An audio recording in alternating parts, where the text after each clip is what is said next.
Joe Biden's announcement of Kamala Harris as VP, well, it contained a telling tidbit.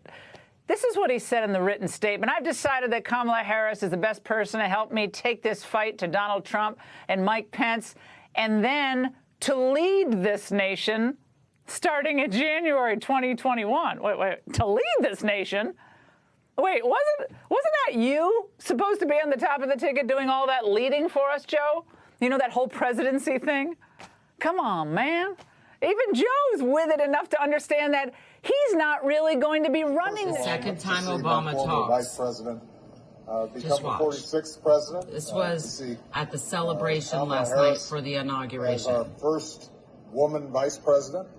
But more broadly, I think inaugurations signal a tradition of a peaceful transfer of power that is over 2 centuries old. Well, I think the fact that the three of us are standing here talking about a peaceful transfer of power speaks to the institutional integrity of our country. So this is an unusual thing. We are both trying to come back to normalcy, deal with totally abnormal challenges, and do what we do best, which is try to make a more perfect union. It's an exciting time. We've got to not just listen to folks we agree with, but listen to folks we don't. And one of my fondest memories of the inauguration was the grace and generosity. What was that? President Bush showed me, and Laura Bush showed Michelle. What was that? It was a reminder that we can have fierce. Again, today's announcement. Let me take a few moments to thank all the law enforcement folks for all they did, the military personnel from all across the federal, state, and local agencies that secured yesterday's inaugural activities. And a special thanks to the members of the National Guard from around the country. It was an unprecedented situation. Hope will never have to be renewed again. And everyone handled with the most professionalism and duty and honor that you could be expected.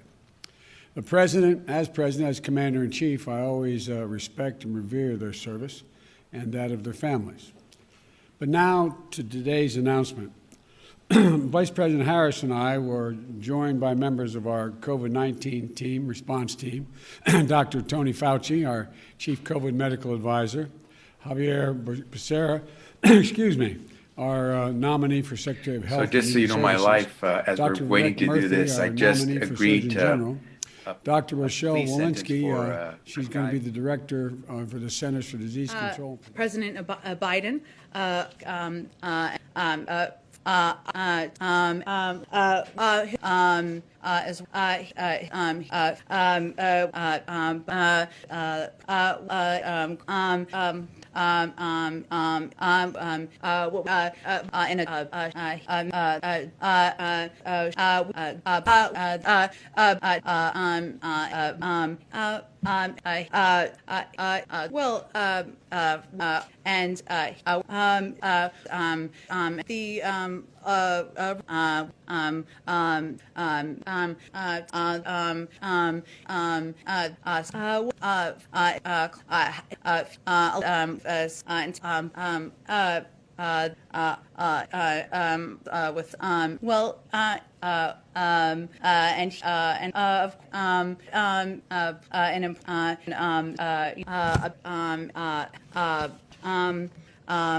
and as well, Peter, Madam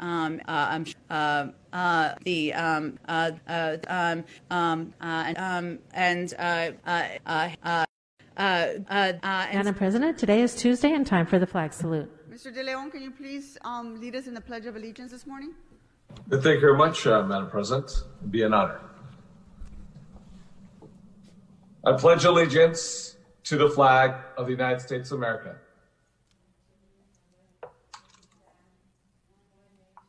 Indivisible, pledge allegiance to the flag of the United States of America. For which it stands, one nation, under God, indivisible, with liberty and justice for all. Oof.